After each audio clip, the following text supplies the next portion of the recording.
శుభోదయం పిల్లలు. ఈరోజు నేను ప్రీ స్కూల్ యాక్టివిటీస్ లో భాగంగా ఒక స్టోరీ చెప్పబోతున్నాను పిల్లలు. స్టోరీ అంటే ఏమి? కథ పేరు వచ్చి the dog and the bone. అంటే ఏమి? కుక్క మరియు ఎముక.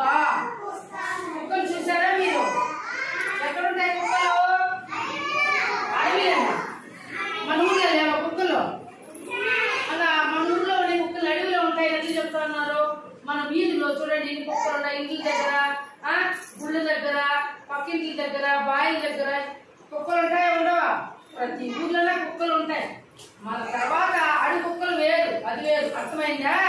ఇప్పుడు కుక్కలకి ఎన్ని కాళ్ళు ఉంటాయి పిల్లలు? 4 కాళ్ళు ఉంటాయి.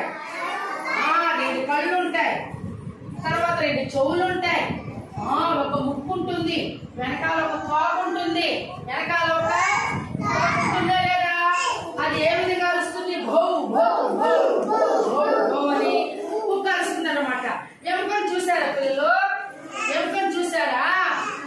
ఎముక చికెన్ ఎముక కానీ మటన్ ఎముక కానీ ఎక్కడుంటాయి? కషాయ దుకాణం దగ్గర ఉంటాయి. అవునా కాదా? చూసావా? ఇప్పుడు మీకు చూపించబోయే చూస్తున్నారా? చూడండి, కుక్క మరియు ఎముక. ఇక్కడ ఉన్నది కుక్క, ఇక్కడ ఎముక. చూడండి, లేకూడదు, లేకుండా చూడాలి. Very good. ఇక్కడ కుక్క ఎముక నిశ్శబ్దంగా ఉండాలి. ఓకేనా? చెప్పుకుందామా కథ? Once upon a time there lived a stray dog in a small town. ఒకప్పుడు ఒక చిన్న పట్టణం చూసారా? పలమనేరుని పట్టణం అంటారు. మన ఊరిని గ్రామము అంటారు. మన ఊరి కంటే చిన్న వాటిని గ్రామము అంటారు. కొంచెం పెద్దగా ఉంటాయి కదా సినిమా థియేటర్లు, పెద్ద పెద్ద గుళ్ళు, ఇంకా రకరకాలు ఏముంటాయి పట్టణంలో? అడవులు ఉండవు. పట్టణంలో చాలా పెద్ద పెద్ద బిల్డింగ్లు ఉంటాయి. అర్థమైందా? పెద్ద షాపులు, బ్యాంకులు, పోస్ట్ ఆఫీసులు అన్ని పల్లెల్లో పట్టణాల్లో ఉంటాయి. అలాంటి పట్టణంలో ఒక వీధి కుక్క, వీధిలో కుక్కలు ఉంటాయి కదా, అలాంటి ఒక వీధి కుక్క ఉండేదన్నమాట. అర్థమైందా పిల్లలు? One day the dog got a bone from a butcher shop. అంటే ఏమి? ఒక రోజు అది కషాయ దుకాణం దగ్గరికి వెళ్తే అక్కడ కషాయ మార్కెట్ లో మటన్లు, చికెన్లు కట్ చేస్తారన్నమాట. ఆ ఎముకలంతా పడి ఉంటాయి. అక్కడికి వెళ్ళిందనమాట. ఎవరు? వీధి కుక్క. వెళ్ళి ఏం షాప్ అది?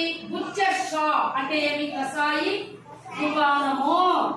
అక్కడికి వెళ్తే దానికి ఒక పొడుగు పెట్టి ఎముక దొరికిందనమాట. ఎముక తెలుసు కదా పిల్లలు మీకు? ఆ ఎముకను తీసుకొని ఇక్కడ కనిపిస్తా ఉంది కదా ఎముక, ఇక్కడ ఇక్కడ ఇక్కడ ఎముకని దొరికిందండి. ఎవరికి? అంటే దొరికింది కషాయ దుకాణం దగ్గర సంపాదించుకుని అక్కడ వేసేస్తారు కదా. అక్కడి నుంచి పెద్ద ఎముకని నోటికి తెచ్చుకొని అది పరిగెత్తుకుంటా ఎక్కడికి పోతా ఉంది? అది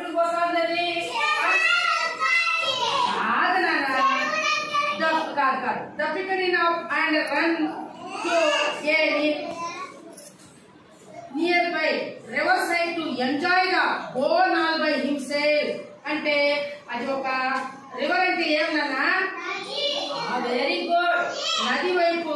దాన్ని ఎట్లయినా మనము ఇదంతా వద్దు తినేది, నది దగ్గరికి పోయి హ్యాపీగా మనము నది పైన పక్కలో ఒడ్డులో నిలబడుకొని బాగా తినేయాలా. ఆ ఎమ్మకనేనని బాగా మనకు తింటే మనకి కడుపు బాగా నిండుతుంది, రుచిగా ఉంటుంది. ఎముక బాగా కొరికి తినేయాలని అది రివర్ సైడ్ లో ఏమే ఒక నది వైపు ఉత్సాహంగా పరిగెత్తిపోయిందంట. హ్యాపీ అంటే ఏమి? ఉత్సాహం. అర్థమైందా పిల్లలు? ఎంజాయ్ అంటే ఏమి పిల్లలు? తినడానికి. అర్థమైందా? అట్లా వెళ్తా ఉన్నింది. As he was పిల్లలు chewing the bone, he happened to look down into the river. అది నది పక్కన చూడండి, నది పక్క గట్టిపోయిన ఎమకని మూట పెట్టుకొని బాగా తినాలని చెప్పి నది పక్క చూసుకొని అని కొరతా ఉందంట.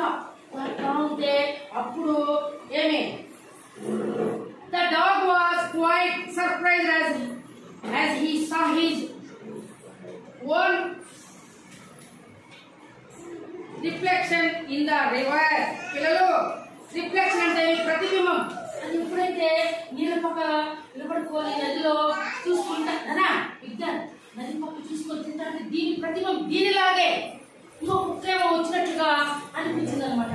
అయి నేను నదిపై తింటా ఉంటే ఇంకొక కుక్క అది కూడా నదిలోనే తింటా ఉంది. అంటే నేను తింటున్నాను, ఈ నదిలో ఇంకొక కుక్క కూడా తింటా ఉంది అని చెప్పి అది నాలాంటిది ఇంకొకటి ఉందేమో, నాలాంటి ప్రతిబింబము నీళ్ళలో ఉందేమో అని చెప్పి దీనికి ఒక ఆలోచన అయ్యో అవునా అనేసి ఆశ్చర్యపోయిందనమాట.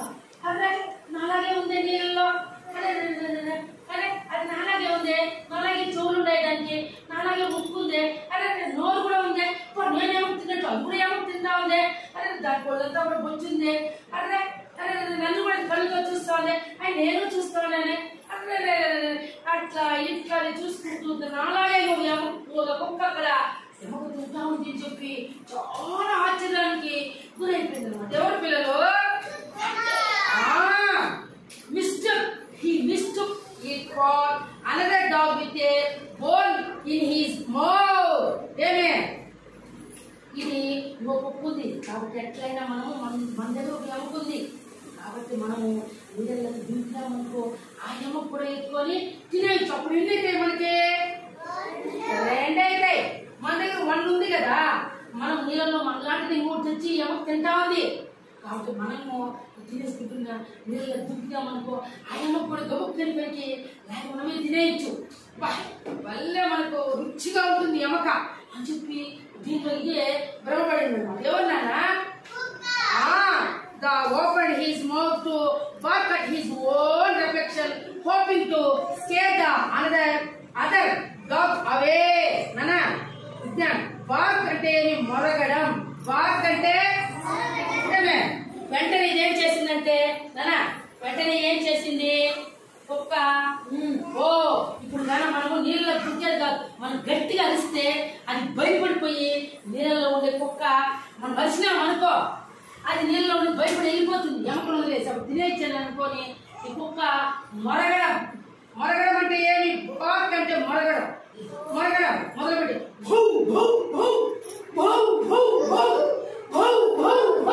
అని ఇది గట్టిగా గడ్డ పైన ఉంది కదా, ఎక్కడ రివర్ పక్కలో ఆ నదిలో కుక్కుంది.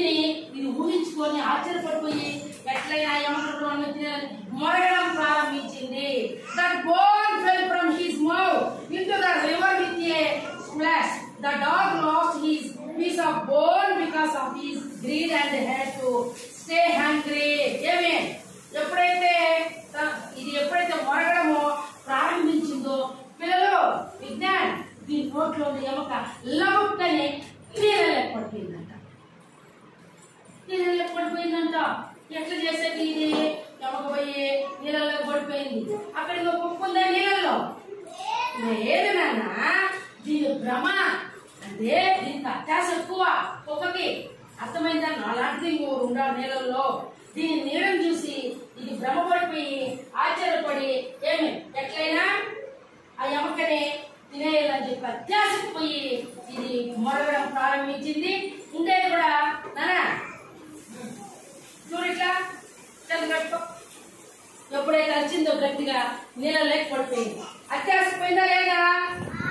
అత్యాశపోయి ఉండే ఎమక పడిపోయింది. ఆకలంట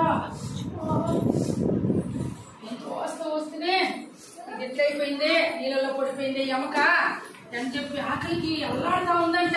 ఎవరు నానా? ఆకలికి అల్లాడుతుందంట, పనకాడుతా ఉందంట. ఇంకా అప్పుడు ఇది అత్యాసే కదా నాన్న పిల్లలు. మోరలంటే ఏమి? మోరలంటే ఏమి విజ్ఞాన్? చూడండి, గ్రీడీ అంటే అత్యాస. గ్రీడీ అంటే we should not be greedy.